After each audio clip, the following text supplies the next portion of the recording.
अस्सलाम वालेकुम नाज़रीन, मैं हूं आपका मेज़बान अमजद चौधरी। आप देख रहे हैं मंजर-ए-आम। इस वक्त मंजर-ए-आम की टीम मौजूद है कराची के इलाके नॉर्थ नाज़िमाबाद में। एक अफसोसनाक वाक़या पेश आया है। माजी में भी इस तरह के प्रोग्राम्स मैंने कवर किए हैं, लेकिन आज एक बार फिर से हवा की बेटी की आवाज़ बनने के लिए आज मंजर-ए-आम की टीम मौजूद है कराची के इलाके नॉर्थ नाज़िमाबाद में। अफसोस के साथ कहना पड़ता है, बाप, वो बाप जिसने अपने ही हाथों से अपनी 2 रहमतों का कत्ल कर दिया। क्या कोई बाप छुरी चला सकता है अपनी ही औलाद की गर्दनों में? मैं अभी ये बात कर रहा हूं ना, आप यकीन करें मेरे रोंगटे खड़े हो रहे हैं। कोई कह रहा है वो नशा करता था, कोई कुछ कह रहा है, कोई कह रहा है वो डिप्रेशन में था। आज हम उस कातिल के घर के बाहर मौजूद है, उसका नाम है अकबर और उसको तैमूरिया पुलिस स्टेशन में रखा हुआ है। अभी मैं वहां पर भी जाऊंगा, जो SIO है जो ये केस देख रहे हैं उनसे भी पूछेंगे, क्योंकि ऐसे इंसान को कैफरे किरदार तक पहुंचाना चाहिए। वो बच्चियां, एक 14 साल की, एक 7 साल की, उनके खेलने कूदने के दिन थे। अगर आज इस कातिल को सजा नहीं दी तो अब यकीन माने इस तरह मजीद हमारी बच्चियां इसी तरह भीड़ चढ़ती रहेंगी।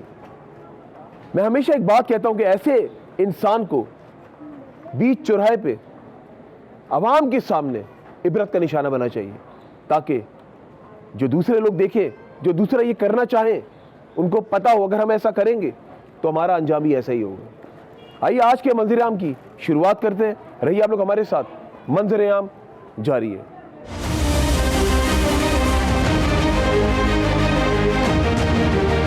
जी नाज़रीन, इस वक्त मंजर-ए-आम की टीम मौजूद है कराची के इलाके नॉर्थ नाज़िमाबाद में। जिस तरह मैंने अपने इंट्रो में बताया, आज की जो स्टोरी है दिल हिला देने वाली स्टोरी है। भला कोई बाप अपने सगे बच्चों को इस तरह कत्ल कर सकता है? इस वक्त मेरे साथ मौजूद है जो कातिल अकबर है, उसके कज़न। उनसे बात करते हैं कि हुआ क्या था। पहले तो मैं आपको कहूँगा अस्सलाम वालेकुम और खुशामदीद कहता हूँ। मुझे ये बताएं कि इतना दर्दनाक वाक़या, मैं अभी आपसे बात कर रहा हूँ तो यकीन माने कि समझ में नहीं आ रहा मैं आपसे क्या पूछूं। वो नन्ही मुन्नी कलियां, उनको जिस तरीके से छुरी के वार कत्ल कर दिया गया, क्या हुआ क्या था? इसने ऐसा क्यों किया? सर देखो, हमें ये मालूम नहीं कि क्यों किया है। जिस वक्त हम पहुँचे 6:30 बजे का टाइम था, सुबह के उसकी तीसरी बेटी ने शोर शराबा किया, शोर कर रही थी, रो रही थी कि मेरी बहनों को मेरे अब्बू ने कत्ल कर दिया है। उस वजह से हम भागकर नीचे आए तो उनके घर गए तो देखा तो दोनों बच्चियाँ कटी हुई थी, गर्दनें कटी हुई थी। 6:30 बजे का टाइम था, तो वो सामने बच्चियों के बराबर में बैठा हुआ था छुरी लेकर। और इसने ये जो कत्ल किया ये सुबह सवेरे किया? सुबह सवेरे, बिल्कुल। तो फिर भी आप जाहिर है घर में आपका आना जाना है, तो क्या क्या कह रहे हैं वो जो उनकी मिसेज है, जो उनकी बेगम है, वो क्या? अच्छा, बेगम नहीं, बेगम नहीं है, अच्छा, बिल्कुल बेगम नहीं है। हाँ। घर में कौन कौन रहता था? उनके 2 चाचे हैं, दादी है, चाची है और उनकी अपनी एक बेटी है। बस यही अफराद थे। हाँ, बेटे को घर से निकाल दिया था, 8 महीने हो गए। अच्छा, टोटल कितने बच्चे इनके? इनके टोटल 6 बच्चे हैं, 5 बेटियां थी, 1 बेटा था। अच्छा, जो अरसलान है जिससे मेरे नुमाइंदे का राब्ता था, वो कौन से नंबर पे?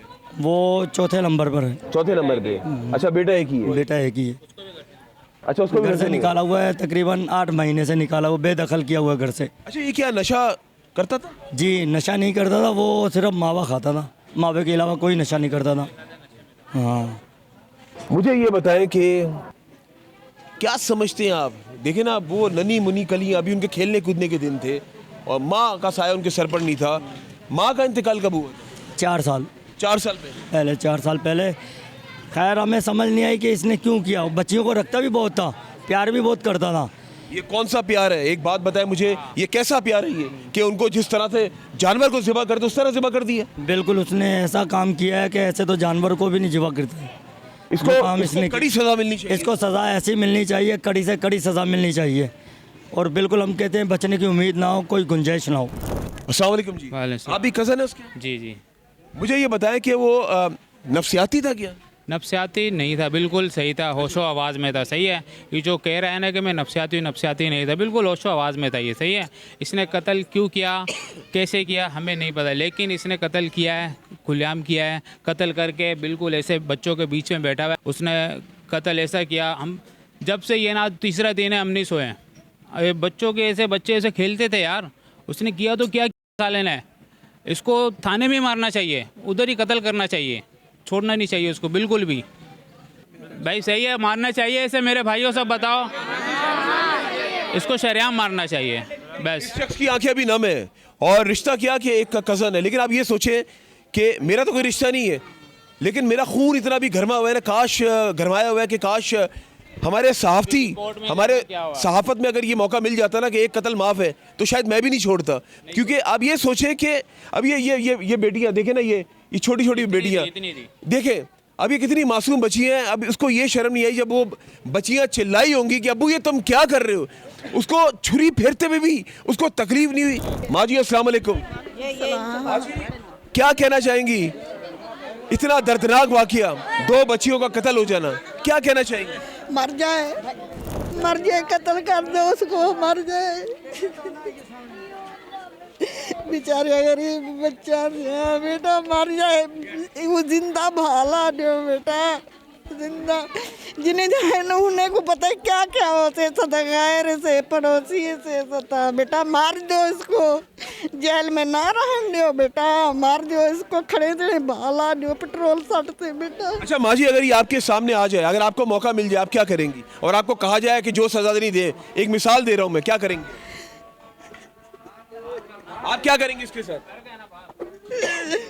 बेटा मैं तो सुनी हुई गाल करनी भी, मैं तो दूर रह दिया बेटा, देख ले आप आपके सामने, और हर आंख अश्कबार है। इतना आप यकीन करें कि पता नहीं हमारा माशरा कहाँ पर जा रहा है, माशरे में लोग क्या कर रहे हैं, अपने ही बच्चों को इस तरीके से कत्ल कर रहे हैं। चलो डिप्रेशन था, एंजाइटी थी, लेकिन इस तरह तो कोई अपने बच्चों को नहीं मारता। रहिए आप लोग हमारे साथ, मंजर आम जारी है।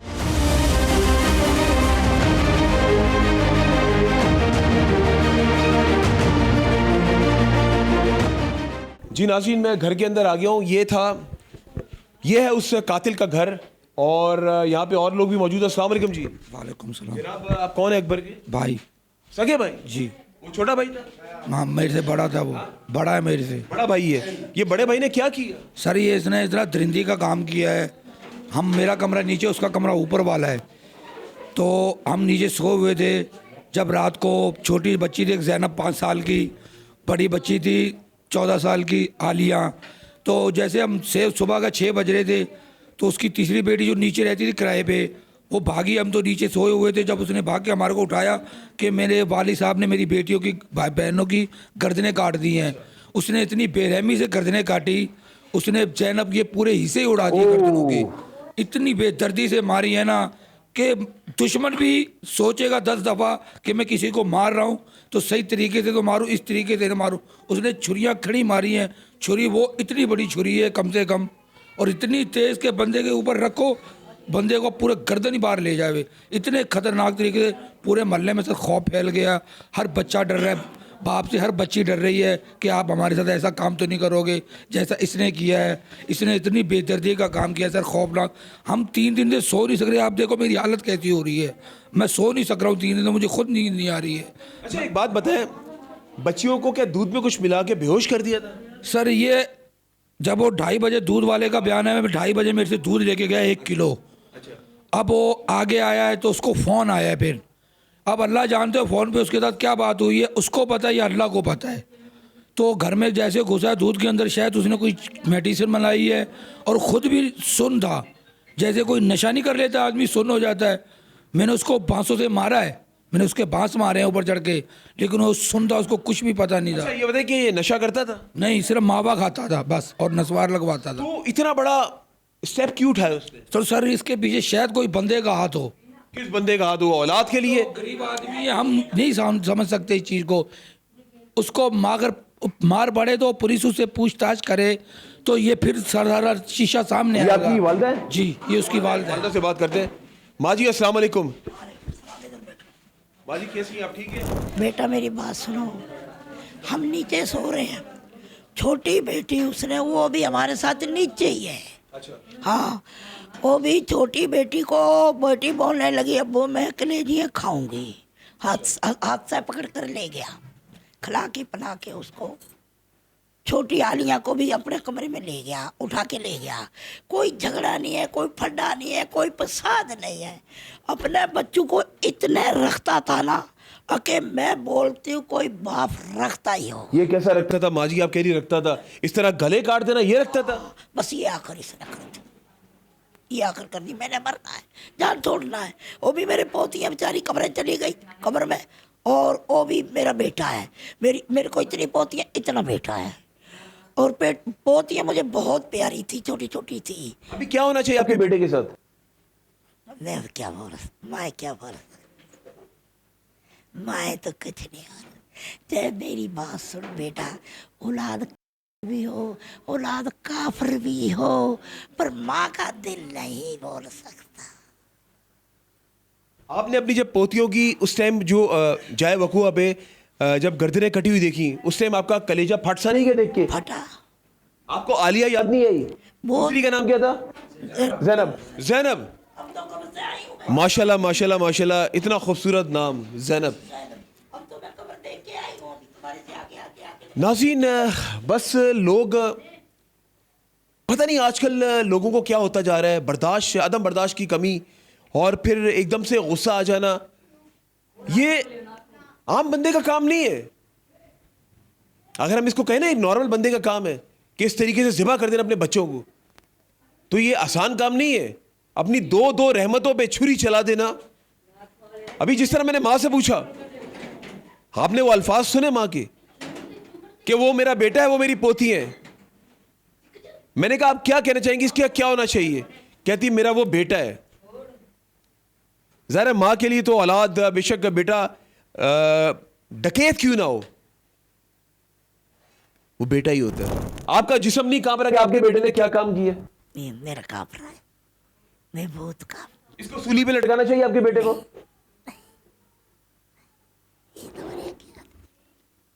चले जी, माँ है और माँ तो माँ होती है, जिस तरह मैंने आपको मिसाल भी दी। और अच्छा मुझे ये बताएं कि कहाँ गए इनके भाई साहब? आप भी भाई हैं इनके? ये कज़न्स हैं। अच्छा मुझे ये बताएं, वो काम क्या बेसिकली करता था? उसका घर किस तरह चलाता था? उसका रोज़गार क्या था? वो पहले चुनाई प्लस्तर का काम करता था, फिर उसने मेंबर बन गया, जैसे कमेटियाँ डालते हैं। कमेटियाँ डालता था लोगों को, उसने 3 साल से काम धंधा करना छोड़ दिया था। जैसे मैंने 10,000 दे दिए, 10 तारीख को 10 बंदों ने उसने 50-60 लाख रुपया जमा कर लिया। वही पैसा वो खा रहा था। उसके ऊपर चढ़ गया कर्जा 30-35 लाख रुपया। अच्छा, उसने कोई चीज नहीं सोची, उसने फिर यही टारगेट बनाया कि मेरी जान इस तरीके से छूटेगी। उसने अपनी बेटियों को अपना निशाना बना लिया सर। तो फिर अपने पे भी छुरी चलाता ना, अपने को भी तो कत्ल करता ना, अपने को भी तो इस तरह छुरी फेर के बताता, अपने को भी मारता। ऊपर गया हूँ मैंने, खाली उसका एक डंडा मारा ना, वो ऐसे चीखा। मुझे एक बात बताएं, उसने बेटियों को जिस तरह गर्दनें काटी हैं, उनकी मत काटता, अपनी काट लेता कि पैसे देने लोगों के, अपने आप को मार लेता। वो बात हमने भी की है। तू अपने आप को मार लेता, महीना रोते 2 महीना रोते, काम खत्म। बच्चे के साथ तो ये सब। आप ऊपर नीचे दोनों भाई कब से रह रहे हैं? शुरू से। एक बात मुझे बताया, जब मोहल्ले वालों को बताया कि वो गलत नीयत रखता था, उसकी नज़र सही नहीं थी, मुझे कुछ लोगों ने बताया, तो क्या ये बात आपको नहीं पता थी? सर हमारे को अब ये मेरी भी बेटियां हैं 4, मैं 4 बेटियों का बाप हूँ, मेरी 3 बेटियां जवान हैं। अब क्या मैं उनके ऊपर ऐसी गलत नज़र रखूँ सर? आप खुद बताएं, आप ही बच्चों वाले हो। नहीं तो आपको इस बात का इल्म नहीं था? हमारे को इल्म ही नहीं हुआ सर। हम सिर्फ अपना काम धंधा करते थे।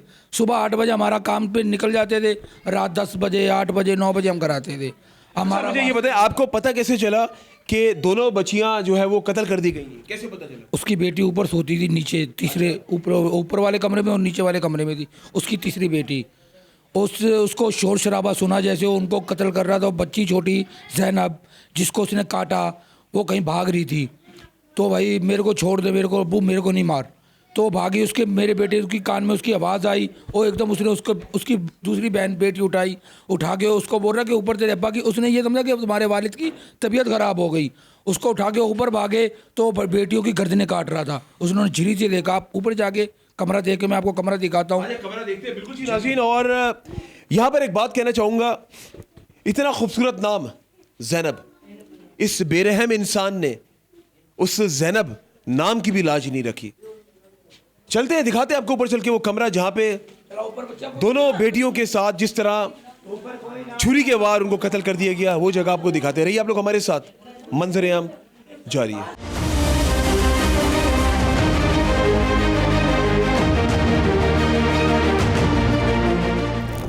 जी नाज़रीन, कमरे को जो है वो पुलिस ने ताला लगाया हुआ है और ज़ाहिर था वो हम कोई गैर कानूनी हरकत नहीं कर सकते, लेकिन मेरा कैमरामैन जो है वो फुटेज जो वो बना रहा है, एक खिड़की खुली हुई है उसमें से वो फुटेज बना रहा है ताकि आप लोगों को हम दिखा सके जिस कमरे के अंदर आलिया और जैनब, मेरी और आपकी दोनों बेटियां सो रही थी, उनको वहशियाना तरीके से तेज आले से कत्ल कर दिया।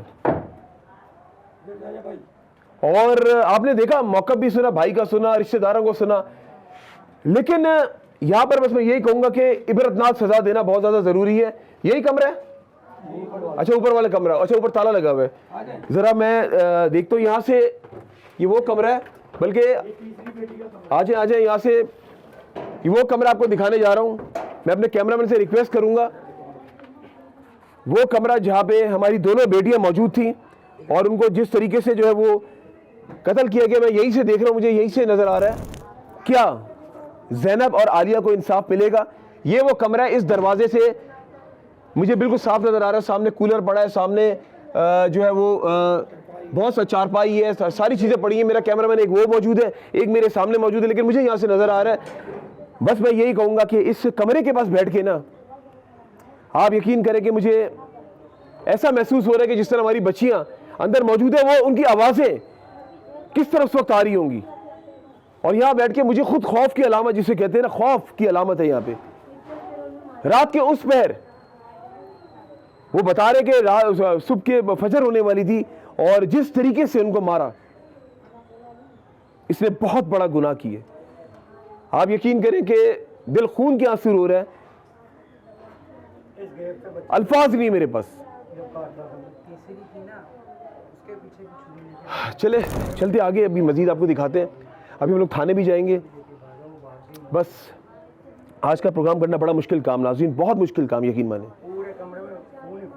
अंदर खून ही खून मौजूद है और क्योंकि मुझे यहाँ से खून नहीं नजर आ रहा, मुझे यहाँ से कूलर वगैरह चारपाई नजर आ रही है, लेकिन खून वहां पे नजर आ रहा है, वो मेरा कैमरामैन बना रहा है। अभी तक खून मौजूद है क्योंकि पुलिस ने, ये आप देख सकते हैं, ताला लगाया हुआ है और पुलिस की जो कार्रवाई चल रही है। लेकिन मैं पुलिस से दरख्वास्त करता हूं कि आप भी बेटियों वाले, आप लोगों ने सही केस फाइल करना है अदालत के अंदर। जो इन्वेस्टिगेशन ऑफिसर है, मेरी उनसे दरख्वास्त है, आंखें बंद करके 1 मिनट के सिर्फ ये देखें, वो आलिया सामने आपकी बेटी खड़ी है, वो सामने जैनब आपकी बेटी खड़ी है। आंखें बंद करके आपने ये सोचना है सईद साहब, और आपने सही केस अदालत में जज के सामने पेश करना है, ताकि जज साहब को पता हो क्या सही है और क्या गलत है। और मुझे पूरी उम्मीद है कि जैनब और आलिया को इंसाफ जरूर मिलेगा। वो दुनिया से तो चली गई, उनको एटलीस्ट ये सुकून तो मिलेगा कि हमें इंसाफ मिल गया। अभी जो दीगर जो उसके बहन भाई हैं, उनको तो पता होगा कि हमारी बहनों को इंसाफ मिल गया। वो जो भाई था अरसलान, मेरी अरसलान से बात हुई फ़ोन पे, 2-3 बार बात हुई। उसने कहा बेशक मैं अलग रहता था, लेकिन मुझे अपनी बहनों से बहुत मोहब्बत थी। उसने बेड़ा उठाया हुआ था, कहता था मैं उनकी ख्वाहिशात भी पूरी करता रहता हूँ। उसने ये भी तो सोचा होगा ना, जब आलिया जैनब 18-20 साल की होंगी तो मैं इनको रुखसत करूंगा। उसको अपने बाप का पता था, मेरे बाप ने कुछ नहीं करना मैं नहीं है, क्योंकि वह अकलौता है अरसलान। अभी मैं कोशिश करूंगा, थाने में अरसलान मौजूद है, कि अरसलान से बात भी हो जाए। रहिए आप लोग हमारे साथ, मंजर-ए-आम जारी है।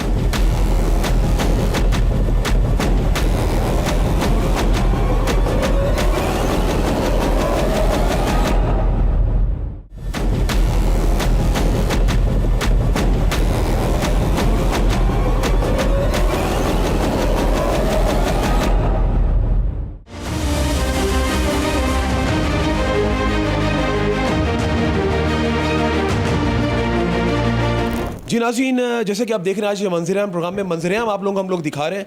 अभी जो दोनों बच्चियाँ, फूल जैसी बच्चियाँ, रहमतें, आलिया और जैनब, दोनों के नाम कितने खूबसूरत हैं। और जैनब नाम जिस तरह मैं बार बार रिपीट कर रहा हूँ, इतना खूबसूरत नाम, इस शख्स ने, इस वहशी दरिंदे ने बेरहमी के साथ दोनों अपनी सगी बेटियों को कत्ल कर दिया। आइए से पूछते हैं इस पर कौन सा जिन तारी हो गया था, इससे जानने की कोशिश करते हैं।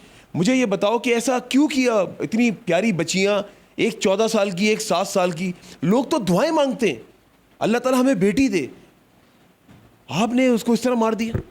सर मेरी 5 बेटियां हैं, मैं बेटियों को बहुत प्यार करता था, बहुत ज़्यादा प्यार करता हूँ। 6 बच्चे हैं मेरे, एक बेटा है, 5 बेटियां हैं। तो ये ज़ैनब को और आलिया को मैंने समझाया था, मैंने बोला बेटा तू फ़ोन करती है, नहीं फ़ोन किया कर, पहले ही मेरी इज़्ज़त ख़राब हो चुकी है, लिहाजा दोबारा इज़्ज़त ख़राब नहीं करो, अपनी भी इज़्ज़त बचाओ, बाप की भी इज़्ज़त बचाओ। क्या इज्जत खराब हो चुकी है? लड़के से फ़ोन पे बातें करती थी, हाँ जावेद नाम है लड़के का। हाँ। तो वो मावे बेचता है उधर ब्लॉकों के, उसके पास वो लड़का बैठता है, उसका भाई है, उसका नाम है जावेद, सराइकी लड़का है। तो मेरे मोबाइल से रात को फ़ोन किया करती थी, मैंने कई दफ़ा उसको मना किया था, लेकिन वो नहीं मना हो पा रही थी। मैंने बोला बेटा नहीं इज़्ज़त अपनी भी ख़राब कर, मेरी भी। वो नहीं मानती थी, तो बस वो मेरी आंखों के आगे साहब बस वो गलती हो गई। मैं दुनिया में भी ज़िल्लत में, आखिरत में भी ज़िल्लत में। ये कौन सा तरीक़ेकार है? चलो ठीक है, वो अगर गलत काम कर रही थी और उसको थोड़ा सा 1-2 थप्पड़ लगा देते, उसको समझा देते, बच्चे तो मान जाते हैं ना। ये तो उम्र ही ऐसी होती है, ये तो टीनेज बच्चे होते हैं, इनको समझाना चाहिए ना। सर मैंने बहुत समझाया, अंदर ही अंदर उसको बहुत समझाया। मैं बेइज्जत होना नहीं चाहता था। इससे पहले मेरी बहू और मेरी बेटी भाग के, मेरी बहू ने निकाह पे निकाह किया, मेरी बहू का नाम सोबिया था। अच्छा जी, उसने निकाह पर निकाह किया है। तो ये भी मेरे पास निकाह नामे घर पे प्रूफ रखे हुए हैं। मेरा बेटा है अरसलान, एक ही। बेटे को तो तुमने घर से निकाला हुआ है? नहीं सर, मैं बहुत पहले वो तो उसकी मोहल्ले वालों ने बताया, उसकी तो बीवी पे भी नजर रखते थे। यहाँ पे बच्ची बात कर रही है तो उसको कत्ल कर दिया, ये भी मोहल्ले वालों ने बताया। ये तो अपनी बच्चियों पे भी गलत नजर रखता था। सर मैं अब जो मर्ज़ी कह सकते हैं अभी, क्योंकि मैं फंसा हुआ हूँ, जो मर्ज़ी कोई भी कीचड़ उछाल ले, लेकिन मैं जो कहूँगा कलमा तुमने सही काम किया, कलमा भर। तुमने सही काम किया। मैंने गलत तुम्हारे हाथ नहीं टूटे उस टाइम। गलत काम किया है, मैं ये मान रहा हूँ। मेरी दुनिया भी नहीं आया। वो बच्चियां किस तरह, वो ज़ैनब और आलिया किस तरह वो बोल रही होंगी, बाबा क्या कर रहे, बाबा क्या कर रहे, रो रही होंगी, चिल्ला रही होंगी। वो लम्हा, और उनको उस टाइम, वो टाइम भी सुबह का, फजर से पहले, तहज्जुद और उसके दरमियान में, ये भी एहसास नहीं कि टाइम कौन सा हो रहा है। उनके क्या किया तुमने? 7 बजे का टाइम था सर, 7 सवा 7 का सुबह का। तो मैंने गेट खोला है, मेरी बेटी। क्या इनको खिलाया था रात को दूध में? नहीं कुछ नहीं सर। वो बता रहे हैं कि नींद बेहोशी हालत में थी बच्ची। नहीं सर, झूठ बोल रहे हैं। मैं कलमा भर के बोलता हूँ इस चीज़ का, ला इलाहा इल्लल्लाह मोहम्मद रसूलुल्लाह। मैंने हमारे कलमे पे भरोसा नहीं है। कुछ भी जो नहीं। शख्स अपनी औलाद को इस तरह, वैशी दरिंदे, मैं यही बोलूंगा बार बार, जिस तरह तुमने किया ये काम, तुम क्या समझते तुम बाहर आ जाओगे? नहीं साहब, मेरी तो दुनिया भी ख़राब हो गई, आखिरत भी ख़राब। अल्लाह के सामने मेरी तो कोई शक्ल ही नहीं है जो मैं दिखा सकूं अल्लाह ताला को। अल्लाह ताला ने 6 बच्चे दिए, 6 बच्चों के साथ तुमने क्या किया? 2 को तुमने वैसे ही मार दिया। आगे तुम्हारे पता नहीं क्या प्लानिंग थी। नहीं सर, कोई प्लानिंग नहीं था, बस अभी जो हो गया मैं इस चीज़। अच्छा, तुमने ये कहा कि बड़ी बेटी वो लड़के से बात करती थी, छोटी ने क्या किया था? छोटी बेगुनाह थी, छोटी बस उठ गई थी, उसने चीख मार दी थी, बस वो मेरे ऊपर शैतान काबिल हुआ था, मैंने उसका भी गला काट। नशा करते हो? नहीं, सिर्फ मावा खाता हूँ सर, उसके अलावा कोई नशा नहीं। अच्छा एक बात बता मुझे, उस टाइम हाथ नहीं कांपे, दिल नहीं घबराया कि यार ये मैं क्या कर रहा हूँ? ये सर बस वो गलती हो गई थी, बस उस चीज़ का। तुम्हारे साथ अब क्या होना चाहिए? साहब जो मर्जी सजा दे सकते हो मैं कबूल कर लूँगा। मैंने किया गलत, तुम्हें तो कोड़े मारने चाहिए, जिस तरह तुमने जो हाल किया है। कबूल किया मैंने सर, चाहे मेरे को सजाए मौत हो, चाहे कुछ भी हो, मैं उसका हक रखता हूँ कि मैंने किया बहुत गलत, और अपनी बेटियों के साथ किया। मैंने उनको ऐसे जानवरों की तरह काटा है। मैं तुम कसाई भी थे सुने पहले? कसाईयों का काम सर मैं बकरा ईद पे करता हूँ। तो तुमने क्या ये समझ ली थी सामने ये बकरा लेटा हुआ है, ये समझ के छुरी चला दी? सर बस वो निकल गई बात। अब मैं जो सज़ा मुझे गवर्नमेंट देना चाहती है, अल्लाह तो देगा जो सज़ा देगा, जो गवर्नमेंट सज़ा देना चाहती है मैं कबूल करता हूँ। मैं इस चीज़ को, अल्लाह का भी मुजरिम हूँ और दुनिया का भी मुजरिम हूँ, इस चीज़ को मैं इतराफ़ करता हूँ, मानता हूँ इस चीज़ को मैं सर। नाज़रीन, अभी इसकी सगी 2 बेटियों से भी मिलवाऊंगा, और जो बेटा अरसलान, अकलौता बेटा, उससे भी मिलवाऊंगा। अभी मैं आपको एक चीज़ दिखाना चाह रहा हूँ, मेरा कैमरामैन फोकस करके दिखा सके। इसके जो पूरे कपड़े हैं वो खून में पूरे लथपथ हैं। ये खून पता है किसका है? आलिया और ज़ैनब का।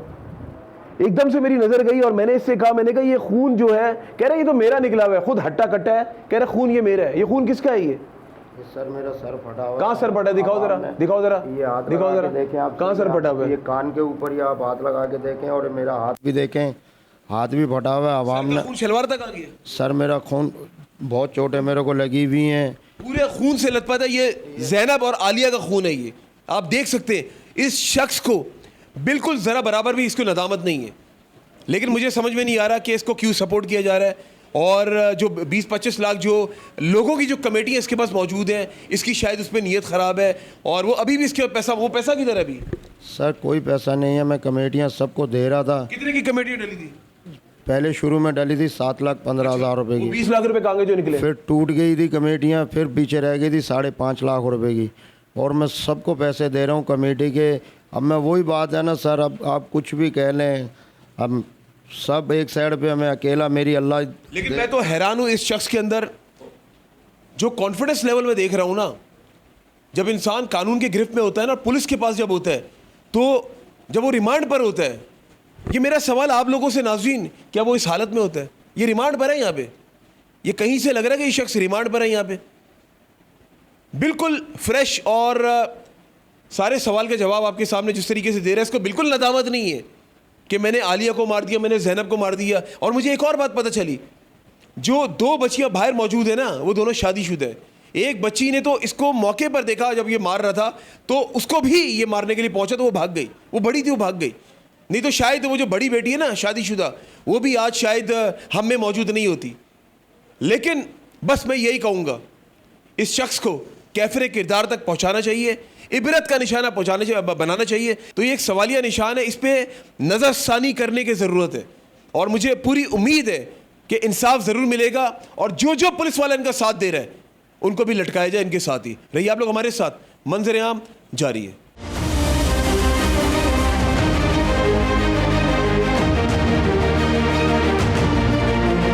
जी नाज़रीन, आपने देखा, कहीं से लगा आप लोगों को कि उस शख्स को थोड़ी सी भी नदामत हुई हो? उसके कपड़े पूरे खून से भरे हुए। खून किसका था? आलिया और जैनब का। इस वक्त आलिया और जैनब के बहन भाई मेरे साथ मौजूद है, सगे बहन भाई। और अभी जब उस वहशी दरिंदे को यहाँ से लेकर जा रहे थे तो गर्मा गर्मी हो गई थी। और इनका ये राइट है, क्योंकि बाप ने वो जो अमल किया तो शायद हम होते हम भी नहीं छोड़ते। ये बात हकीकत है। 2 बेटियां इंसानी जाने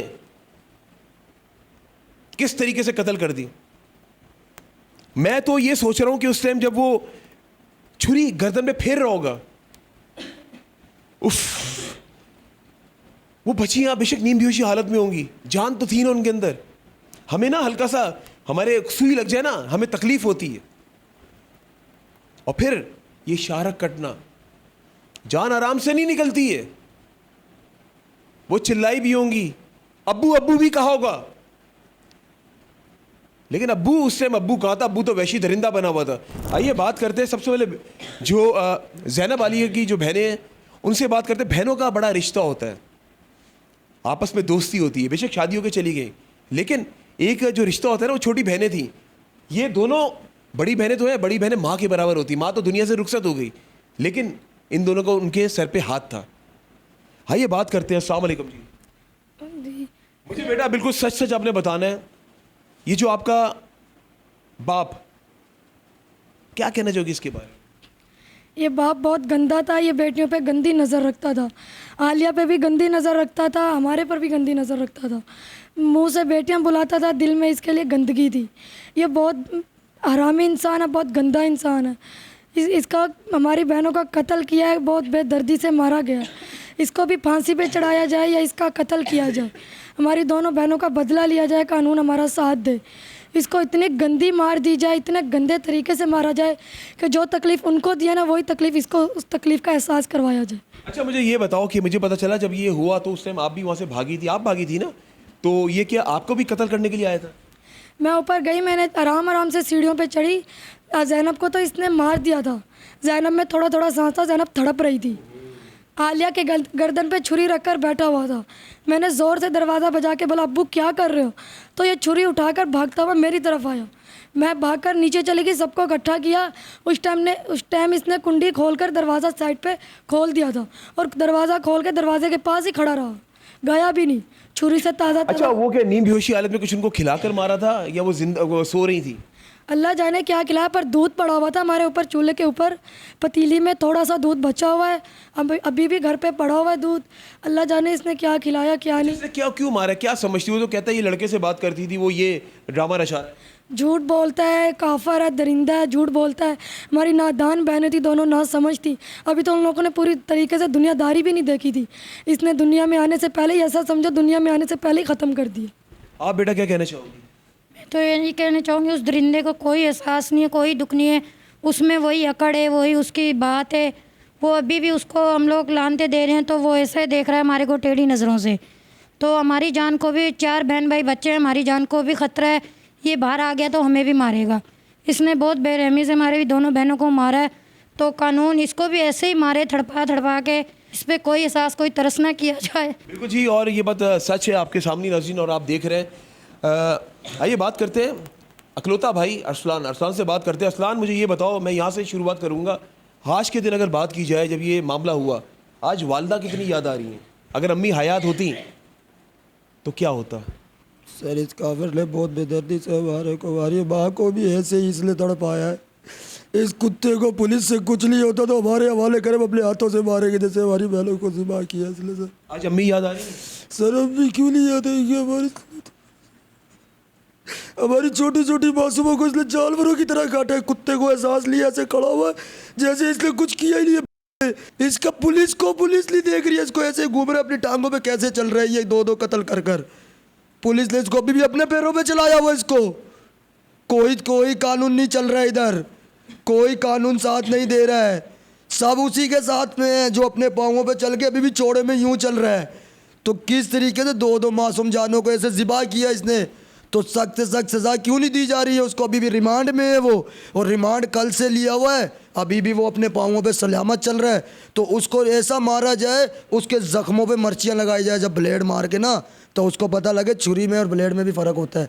जब उसको ब्लेड लग के मिर्ची लगेगी ना, तो उसको तकलीफ़ का एहसास होगा कि मैं उन बच्चियों पे, उसको याद आएगी कि मैं छुरी चला रहा था उन बच्चियों पे, कि वो तक अब कैसे क्या कर रही होगी कि इस तरीके से मैंने छुरियाँ चलाई जालिमों की तरह।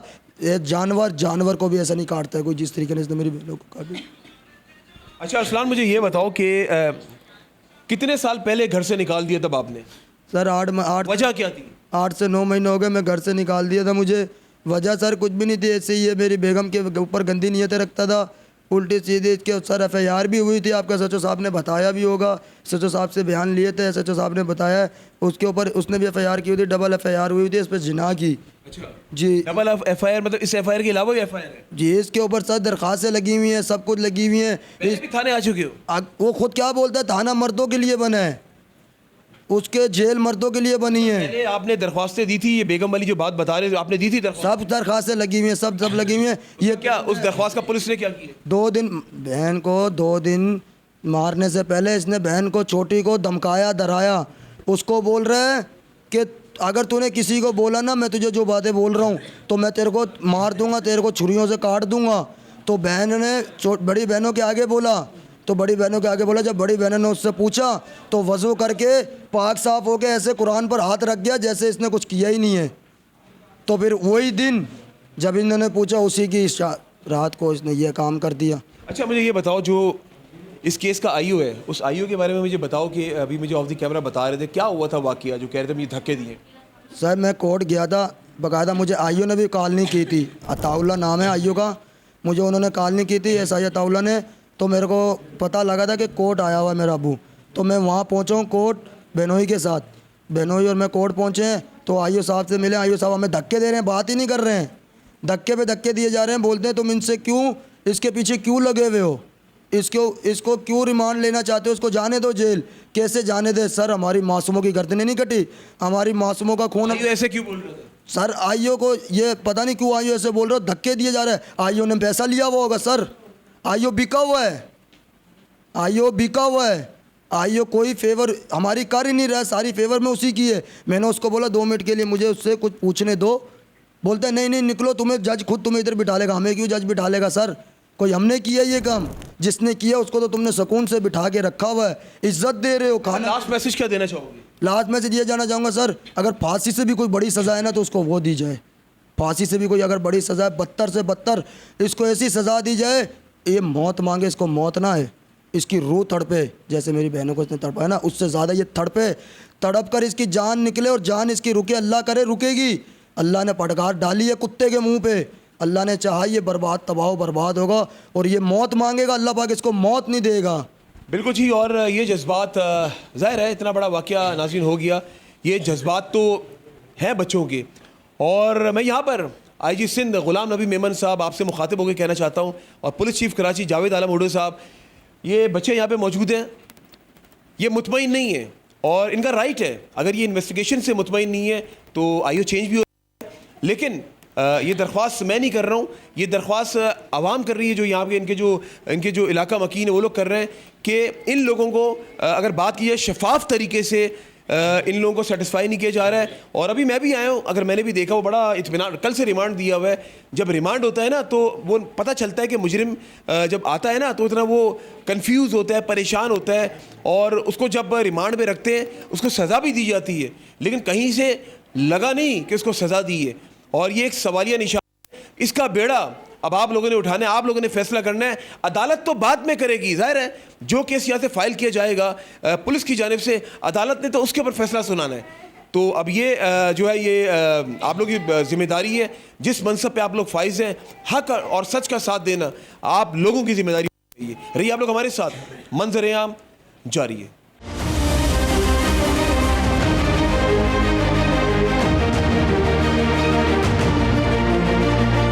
जी नाज़रीन, इस वक्त मैं मौजूद हूँ SIO अताउल्लाह साहब के साथ, और इन्वेस्टिगेशन का जो अमल है वो जारी है। अभी जिस तरह आपने देखा फैमिली से मिलवाया, और वहाँ पर थोड़ी सी बदनज़मी भी हुई, उस ऐसे मुल्ज़िम से मिलवाया जिसने अपने ही हाथों से अपनी 2 सगी बेटियों को कत्ल कर दिया।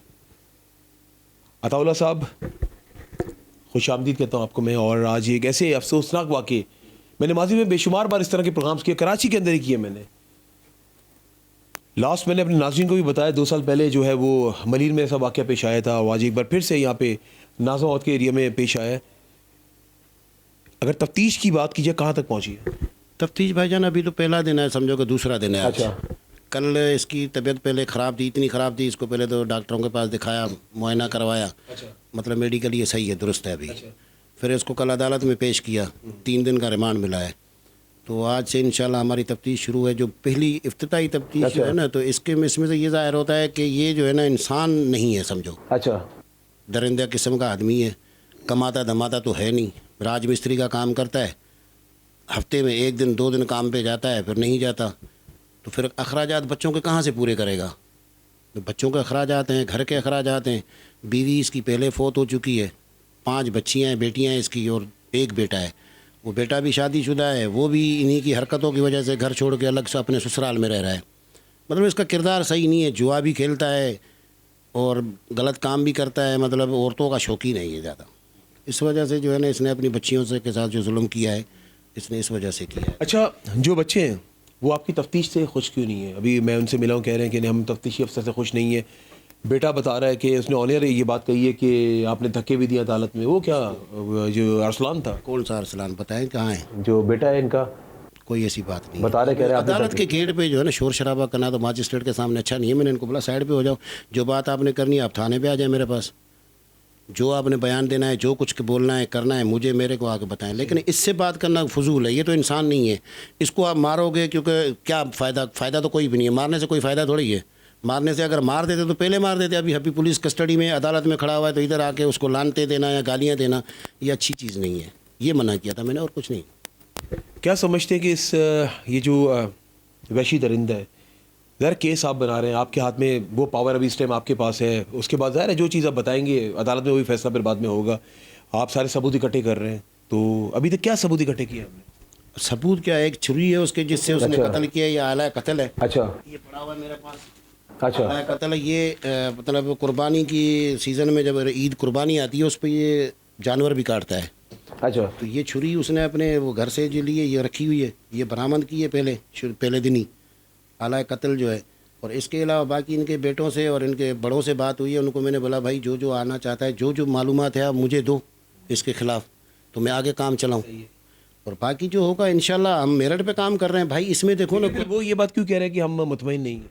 उनसे मेरी मुलाकात ही नहीं हुई तो किस चीज़ से मुतमिन नहीं है। बस अदालत में जो मुलाकात हुई है, रात को मैंने फ़ोन किया, रात को नहीं है, आज इन्होंने खुद फ़ोन किया कि हम आ रहे हैं। अभी तक आप जाए वकूफ़ में क्यों नहीं गए? अब आपको जाना चाहिए था। पहले दिन मैं गया हूँ, उसके बाद नहीं गए आप? उसके बाद अभी पहले दिन गया हूँ। अभी ये आएंगे, मेरे को वो ताला लगा हुआ है, वजह की जायज़ा नहीं लिया पूरा आपने? नहीं, बाहर से गया हूँ लेकिन अंदर से तो ये लेकर जाएंगे ना, मैं ताला थोड़ी खोलूँगा। ताला तो मालकान खोलेंगे ना घर का, मुझे दिखाएंगे ना। ताला तो पुलिस ने लगाया ना? नहीं ना, वो कह रहे पुलिस ने लगाया ताला। अभी उनके पास है, पुलिस ने SHO ने लगाया था एहतियात। उसने कहा ये ताला तब तक नहीं खुलेगा जब तक हम नहीं कहेंगे। हाँ तो जब देखो ना मालकान आएंगे तो उनके रूबरा खोलेंगे ना, अकेले अगर हम ताला खोले कल कोई लेकिन आपको जाना चाहिए था ना, ताला खोल के चेक करना चाहिए था ना। इनको आए ना मेरे पास, ऐसे कैसे जाऊँ? ऐसे तो आप लोग, वो तो मरे हुए, वो दो जनाजे उठे हैं, वो तो मरे हुए, वो तो आपका काम है ना। अगर जाऊँगा उधर कोई बात गलत, मालकान आएंगे मुझे ले जाएंगे, वो जाए वक़्त भाई ताला में खोलूँगा, अंदर मुझे जायज़ा कराएंगे, दिखाएंगे। पहले दिन तो मैं होके आया हूँ, उसके बाद मुझे जो दिखाएंगे मैं करूँगा ना। ऐसे में ताला खोलूँगा, कल मेरे ऊपर कोई इल्ज़ाम लगा दे कि भाई पुलिस, हम तो मौजूद नहीं थे, हमें इतला नहीं दी और ताला खोल के अंदर हमारे घर में घुस गए। हमारे तो वालिद की इतनी चीज़ें, हमारी इतनी चीज़ें पड़ी थी, वो उठा ली इन्होंने। ऐसे में कैसे जाऊँगा? अभी भी मैंने फ़ोन किया उनको, उनके बड़े को, उन्होंने बोला मैं आ रहा हूँ आपके पास। आएगा, मैं उनके साथ जाऊँगा उधर। ये बड़े सारे मौजूद है ना मेरे साथ। आपसे बात हुई है ना? सारे बड़े मौजूद से हैं। कल भी आपसे बात हुई थी, बात मेरी हो रही है इनसे, लेकिन आएंगे मुझे ले जाएंगे तो मैं देखूंगा ना। ऐसे अकेले किसी के घर में मैं थोड़ी दाखिल होऊंगा। जनाब आप मुझे ये बताएं, अभी आप भी कह रहे थे मुझे कि इन्वेस्टिगेशन से आप मुतमईन नहीं है? जी सर बिल्कुल, ये हम 2-3 दिन से आए हुए हैं, तो इनको चाहिए था अताउल्लाह भाई को कि वहाँ आके मालूमात करें। और सारे बच्चे आपके सामने बच्चे कह रहे थे कि मुझे धक्के दिए अताउल्लाह ने, तो मैंने फ़ोन किया इनको नज़ीर भाई से लेके, मैंने कहा सर वो आपसे मिलना चाह रहा हूँ मैं। कल भी आपसे बात हुई थी, उस बच्चा कह रहा है कि मुझे धक्के दिए हैं वहाँ पे। और हाँ, उसने ये भी कहा है, वो कह रहे हैं कि ये कह रहे हैं कि आप इसको जेल जाने दो, इसको रिमांड क्यों ले रहे हैं आप? किसने बोला? ये वरसलान ने। आपने बोला, कह रहे हैं बुलाए उनसे, मेरी तो कोई उससे ऐसी बात ही नहीं। अच्छा चले, इन शॉर्ट बोला मुझे रिमांड लेने दे। इन शॉर्ट बात करते हैं। अगर बात तो सुने, देखें ये तो राइट है, ठीक है ना, मुद्दई का भी राइट है कि अगर वो मुतमईन नहीं है तफ्तीश से तो तफ्तीशी अफसर चेंज हो जाए, कोई मसला नहीं, हमें कोई इतराज़ थोड़ी है, मैं तो कर रहा हूँ अपने। लेकिन अभी जो बात कर रहे हैं ये तो वो बात तो गलत है ना, वो मेरे सामने बोले ना को अदालत में मेरी ये बात इनसे हुई है कि भाई आप इधर शोर शराबा नहीं करें, मारने पीटने से कुछ नहीं होता, मुझे रिमांड लेने दे। रिमांड लेने के बाद आप आ जाए मेरे पास, जो जैसे बोलेंगे वैसे करेंगे, आप जैसे बोलेंगे। लेकिन अताउल्लाह साहब एक बात बताए, कल से उसको लेकर आए हुए 48 घंटे से ऊपर हो गए, अभी तक का वो लग तो नहीं रहा, वो तो ऐसा लग रहा है बिल्कुल होटल में रुकने के लिए आया। भाई लाकअप में हवालात में बैठा हुआ है, उसको क्या मैं लटका के मारूंगा? जब आएंगे कोई मेरे साथ बैठे तो सही, मुझे कोई सबूत कोई। रिमांड में क्या होता है?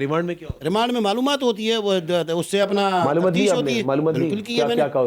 भाई यही कहा कि मैं अपनी ज़िंदगी से तंग था, मैं बच्चों को पाल नहीं सकता हूँ, मैं बेरोज़गार हूँ, मेरे पास कुछ नहीं है, मैंने इसीलिए बस गलती की है, मेरे से गलती हो गई, गलती के बाद मैं पछता रहा हूँ कि मैंने अपनी बच्चियाँ कत्ल कर दी। लेकिन मैं पहले ज़हनी तौर पे मुतमिन नहीं था, मैं अखराजात पैसों से परेशान था, घर के हालात से परेशान था, मैंने इसीलिए किया है। माशाल्लाह आप भी साहिब औलाद है। आपकी कितनी बेटी है? मेरी माशाल्लाह 6-7 बेटियाँ हैं। माशाल्लाह आप तो जन्नती हैं फिर, 7 बेटियाँ माशाल्लाह। कितना प्यार है? बहुत प्यार है। इस वाक़े को आप समझिए, अब इस कुर्सी पे फाइज नहीं है अभी ना, आप एक आम सिटीज़न है कराची के, तो अगर गुस्सा ये जिस तरह भी लोग सब गुस्से से भरे हुए, वहाँ जो लोगों से मिलकर गुस्से में भरे हुए, तो आपका हाल भी तो ऐसी होता है ना, आपको भी तो गुस्सा आता है। बिल्कुल होता है। इसमें इसका इससे क्या ताल्लुक है? मेरे औलाद का इससे क्या ताल्लुक है? एक बात बता रहा हूँ कि एक बात, दर्द है ना आपको। कोई गलत काम करूँ तो फिर बोले ना, गलत की कोई गलत बात नहीं करी, गलत तफ्तीश ही नहीं है, तफ्तीश है। बात तो सुने, दर्द है आपको? बिल्कुल है, क्यों नहीं है ना, तो इसीलिए तो बोला कि जाहिर है ये लोग जब आ रहे हैं ना, इनकी बेटियां गई हैं ना, जाहिर सी बात है, आपको जिस तरह दर्द है, हम भी बहनों वाले, हमें भी दर्द है कि यार हमारी बच्चियां चली गई हैं। तो देखिए जो साहिब औलाद होते हैं उसको ज़्यादा तकलीफ होती है, ये सवाल पूछने का मकसद होती है। हाँ बिल्कुल होती है यार, हमें तकलीफ है, हम तो कल से इसको लेके घूम रहे हैं, लेकिन इनके सामने तो उसको नहीं लाएंगे, हमारे से उधर अगर लेकर जाते कहीं पे भी। हाँ तो कहाँ नहीं, वो मैंने भी देखा, वो आपकी बात सही है, वो आप आएंगे फिर ये आपस में भिड़ जाएंगे, वो मामला खराब हो जाएगा। खुद भी देख के आए हो तो। लेकिन ये कि जो आएगा मुझे कुछ बताएगा तो मैं करूंगा ना, जो मेरे से मिलता ही नहीं है। भाई ने मुझे कल बोला था कि मैं आ रहा हूँ, अभी सुबह भी बात हुई थी, इन्होंने बोला, फिर अभी मैंने कॉल करी है इनको, इन्होंने बोला मैं तैमूरिया में हूँ, मैं तैमूरिया से फारिग होकर आपके पास आ रहा हूँ। रिमांड थोड़ा सख्त वाला लेना, इनका ये मुतालबा है। बोलेंगे मैं करूंगा ना, मैं बैठा हूँ तब जेल चले जाएगा, जेल में जिंदगी गुजार लेगा, फैसला कुछ भी नहीं। क्या होता है, सबूतों पे होता है। इंशाल्लाह इस बंदे को या तो मैं फांसी कराऊंगा या तो उम्र कैद कराऊंगा, पक्की बात है। ये मेरी जो है ना तफ्तीश है। मैंने इससे पहले भी 2-3 तफ्तीशें और करी है। जब मेरे सर सैयद का एक केस है 302 का, अभी तक मुलजमान जेल में, जमानत नहीं हो पा रही है। न्यू कराची का केस है 324 साहब 302 में हो गया है, उनके 2 मुलजिम अभी तक जेल में 2.5 साल हो गए, अभी तक उनकी जमानत नहीं हुई है। इंशाल्लाह मैं ये काम करके दिखाऊंगा इनको, ये भी इधर है, मैं भी इधर हूँ। अल्लाह ने ज़िंदगी दी और इज़्ज़त दी मेरे को, तो मैं इस बंदे को या तो फांसी कराऊंगा या तो मैं इसको उम्र कैद कराऊंगा। बस यहाँ पे आपने हाथ मिला लिया, बात खत्म कर दी आपने, बात खत्म कर दी। ये सामने मैं इनको दिखाऊंगा कि आपने उस दिन मीडिया के सामने ये बात करी थी, अभी मैं खड़ा हुआ हूँ कोर्ट में, अदालत में खड़ा हुआ हूँ, इस बंदे को आप निकाल। यहाँ पर आप एक चीज़ में आप राइट है, देखिए अदालत के बाहर ना ज़ाहिर है वो एक मोतबर जगह है, और यहाँ पर ये इनकी बात सही है कि वहाँ पर अगर वो आमना सामना होता है, जिस तरह भी मैंने भी देखा काफ़ी आपस में ये लोग भिड़ गए थे, तो वहाँ पर इनका राइट है कि वहाँ पे रोक दें कि कहीं और बदनज़मी ना हो जाए अदालत में मुजरिम। हाँ, वो वहाँ पर आप लानत दी उसको और जूते गाली दी उसको। अभी भी दिए लानते, वो लानतन अभी भी दिए थाने के अंदर, मैंने भी देखा। जज साहब ने मुझे बोला ये शोर किस चीज़ का है, तो मैंने उनको बताया, फिर इनको उन्होंने बोला इनको साइड करो, फिर इसको हम अदालत के कमरे में अंदर लेकर गए। तो लाजमी हम अपने में तो कुछ नहीं करवा सकते ना, जज के सामने तो कुछ नहीं, वो तो फिर हम गवाह बन जाएंगे उनके इनके खिलाफ, ये मुलजिम बन जाएंगे, फिर वो मुलजिम जो उसको वो यतीम बन जाएगा। साहब आपने बात खत्म कर दी, आपने जो लास्ट वर्ड्स आपने जो कहे ना वो खत्म कर दिया आपने बात। और आपकी मैंने कहा आखिर में कहूँगा कि आपने जो अदालत में जो भी हुआ मामला, ज़ाहिर आपने कि कोई बदनज़मी ना हो जाए, वहाँ पे आप राइट पर थे, वहाँ पर ये राइट पर थे सर। देखिए जो बात सच है, वो मोतबर जगह है, वहाँ पे कोई ज़ाहिर वहाँ पे केसेस के फैसले। दोनों साइड की बात सुनिए ना, बिल्कुल ऐसे ही तो हम मुतमईन हो गए अताउल्लाह की बात से, ठीक है। जो बच्चा कह रहा था वो अपनी जगह कह रहा था, लेकिन ये अपनी जगह पे सही है, ये अपनी जगह पे 100% सही है कि अदालत में बदतमीजी नहीं करनी चाहिए, कोई बदतमीजी नहीं होनी चाहिए ऐसी। तो अताउल्लाह भाई हमें रिमांड थोड़ा सख्त, इनका मुतालबा रिमांड भाई इंशाल्लाह जैसे ये बोलेंगे मैं करूँगा। बिल्कुल जी। और ये थे नौकरी है भाई, बिल्कुल जी, इंशाल्लाह केफर किरदार तक पहुँचाऊँगा, या इसको सज़ा होगी या उम्र कैद होगी। इस काम से ना इंसाफ करने से आप इधर भी सुरखरू होंगे और अल्लाह के घर में भी सुरखरू होंगे। चलिए जी, बहुत शुक्रिया वक्त देने के लिए। बिल्कुल जी नाज़रीन, ये थे मेरे साथ SIO अताउल्लाह साहब, और आपके सामने आज मंजर-ए-आम आपको दिखाया। मंजर-ए-आम प्रोग्राम में एक यकीन करें कि खून के आंसू होता है, जो वाक़यात में तेज़ी आ जाती है, घरेलू झगड़ों में बच्चों को मार देना। मैं कहता हूँ कि ऐसा इंसान मर्द नहीं होता ना, वो इंसान होता है। मर्द तो वो होता है जो मुश्किलात का सामना करे। अभी जिस तरह इन्होंने बताया इसने और लोगों ने भी बताया, वो परेशानी के आलम में वो घिरा हुआ था, तो परेशानी में अल्लाह को याद करो, 5 वक्त के नमाजी बनो, अल्लाह ताला खुद मदद करेगा, गायब से मदद करेगा। ये मेरा अपना ईमान है। मैं उम्मीद करता हूँ आज लास्ट में जो अताउल्लाह साहब ने जो बात की है ना, कि मैं इस शख्स को फांसी कैफरे किरदार तक पहुँचाऊँगा और फांसी दिलवाऊँगा, बात ही ख़त्म होगी वहाँ पर। अताउल्लाह साहब यहाँ पे बात ख़त्म कर दी आपने। आपका वंस अगेन बहुत शुक्रिया, हाथ मिलाए जी, ठीक है। और अगर कोई सख्त सवाल लगा तो उसके लिए माजरत है, क्योंकि देखिए ये मेरा काम है ये, ठीक है। बहुत शुक्रिया जी। और बिल्कुल जी नाज़रीन, ये था आज का मंजर-ए-आम प्रोग्राम, और इंशाअल्लाह ताला उम्मीद करते हैं कि हक और सच का फैसला होगा। और अताउल्लाह साहब ने पुर उम्मीद करके हमें यहाँ से भेज रहे हो। मैं भी उम्मीद रखता हूँ कि इंशाअल्लाह ताला जब हम सुनेंगे मीडिया में कि उसको फांसी सुना दी गई है, वो ज़बरदस्त काम होगा, ज़बरदस्त काम होगा वो। और लेकिन ऐसे इंसान को ना बीच चौराहे पे फांसी देनी चाहिए, ताकि इबरत का निशाना बनाना चाहिए। इसी के साथ अपने मेज़बान अमजद चौधरी और मेरी टीम को इजाज़त दें, और जब भी दुआ के लिए हाथ उठाए, मुझे और मंजर-ए-आम की टीम को अपनी दुआ में ज़रूर याद रखिएगा। अल्लाह हाफ़िज़। नासिर, पाकिस्तान जिंदाबाद।